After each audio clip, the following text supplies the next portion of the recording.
Fala pessoal, beleza? Eu sou o Fábio, sejam muito bem-vindos ao canal de resenhas dos Perdidos no Tempo, onde a gente bate papo e troca ideia sobre quadrinhos, RPG e assuntos relacionados. Então se liga aí que a resenha de hoje já vai começar e o assunto vai ser quadrinhos. A revista que eu separei para nossa conversa de hoje aqui é A Maldição da Pedra Escarlate, quadrinho nacional de aproximadamente aí 76 páginas, formato álbum, né, capa cartonada, publicado pela editora Script. E o que tem de interessante para a gente comentar aqui sobre A Maldição da Pedra Escarlate? Bom, primeiro, esse quadrinho só é possível, e ele é uma grande homenagem, melhor dizendo, vou começar assim, ele é uma grande homenagem a dois autores hoje em dia bastante conhecidos aí da galera da cultura nerd, que são justamente o Robert E. Howard, criador do Conan, né, e da Ereboriana e vários outros personagens, e também o H.P. Lovecraft, pai do horror cósmico, dos mitos de Cthulhu e diversas outras criaturas de nomes impronunciáveis. E essa revista só é possível porque justamente esses autores, a obra deles, melhor dizendo, passou a ser de domínio público recentemente. Então possibilitou essa história imaginária aqui que vai misturar elementos desses dois universos, né? Do universo criado pelo Howard e os personagens dele e os mitos de Cthulhu de uma maneira geral. Quem acompanha já a gente aqui no canal há um tempo deve ter percebido que ao comentar obras do universo do Conan ou baseados nos mitos de Cthulhu, eu vez por outra cito que esses dois autores, eles são contemporâneos, né? Eles foram amigos, trocavam cartas e tudo mais, e ainda que involuntariamente, eles criaram meio que um universo compartilhado. Ou seja, alguns personagens apareciam em histórias tanto do Howard quanto do Lovecraft. Então, esse surgimento, né, dessa história aqui nacional com essa mistura não é de todo inédita. Eles mesmos fizeram isso, mas assim, a versão brasileira, ou a história, né, que foi concebida aqui a quatro mãos pelo Douglas Freitas e pelo Romeu Martins, é bem interessante e, na minha opinião, ela mistura bem os elementos dos dois autores, né, e serve como uma grande homenagem a eles.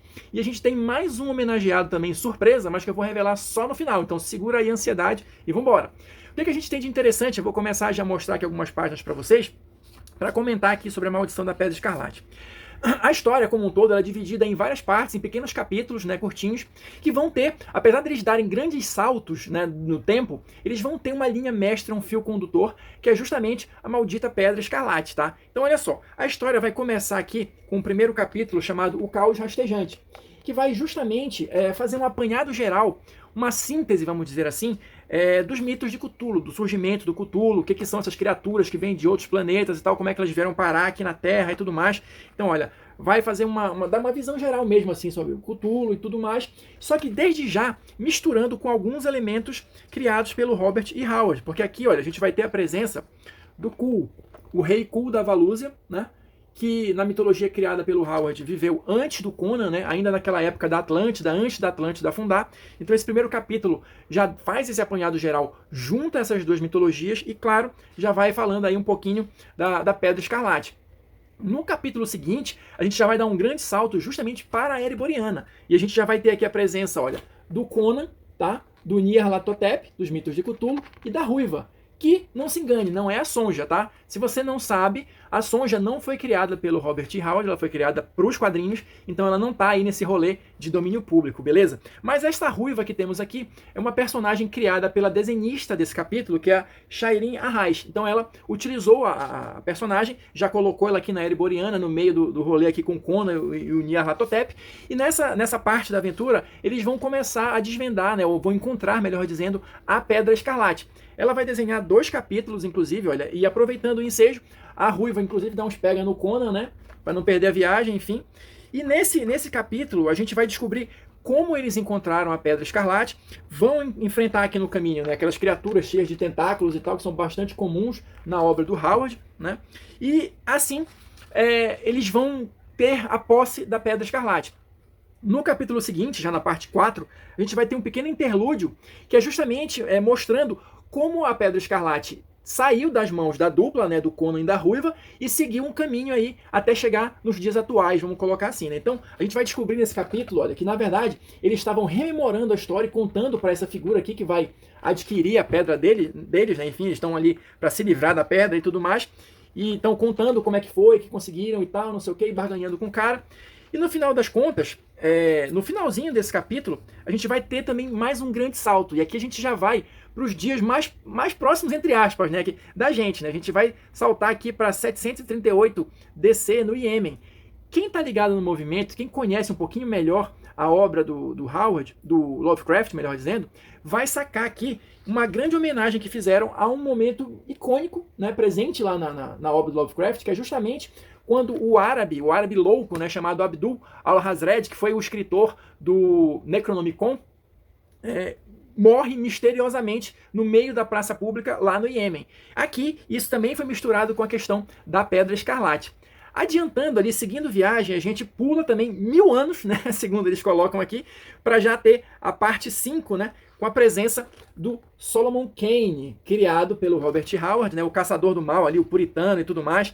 Só que aqui é que entra em cena o nosso terceiro homenageado, o autor nacional Machado de Assis, porque a história aqui vai mostrar justamente a chegada do Solomon Kane no Brasil, tá?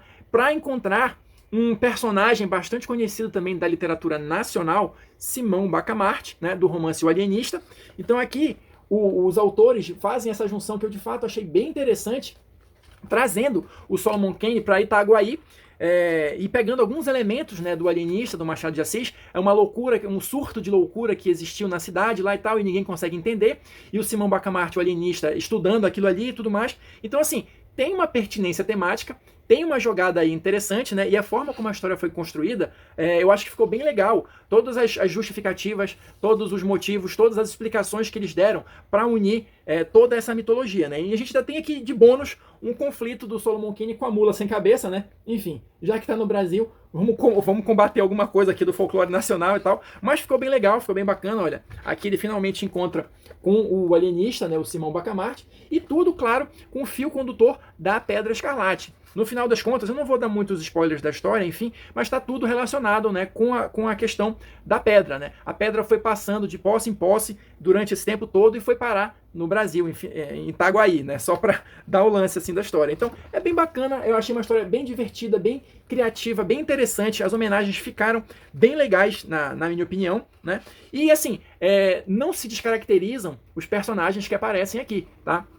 Tem todo um trabalho de utilizar elementos que de fato são integrantes da mitologia, da cronologia de cada um dos personagens que eu citei aqui.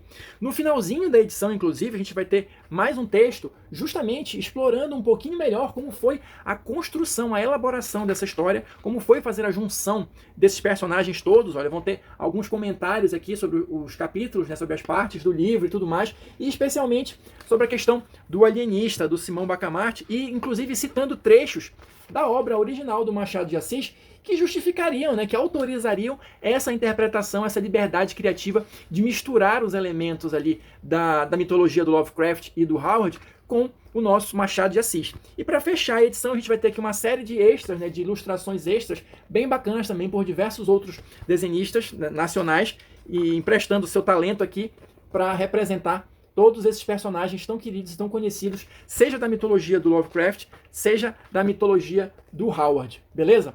Então, caras, assim, curti muito essa história. Essa é uma dica que eu achei bem interessante mesmo, queria conversar sobre isso com vocês. Então, vou ficando por aqui. Recado dado, espero que vocês tenham curtido. Quem assistiu o vídeo aqui até aqui, muito obrigado. Deixa aí o seu like, seu dislike, seu comentário, se você já tinha lido essa história, se você sabia mais ou menos do que se tratava, se você acha interessante essa ideia de misturar todos os personagens, eu acho que funcionou muito bem. Então, vou ficando por aqui. Não deixe de conferir as sugestões que vão aparecer aqui no finalzinho e a gente se encontra na próxima resenha.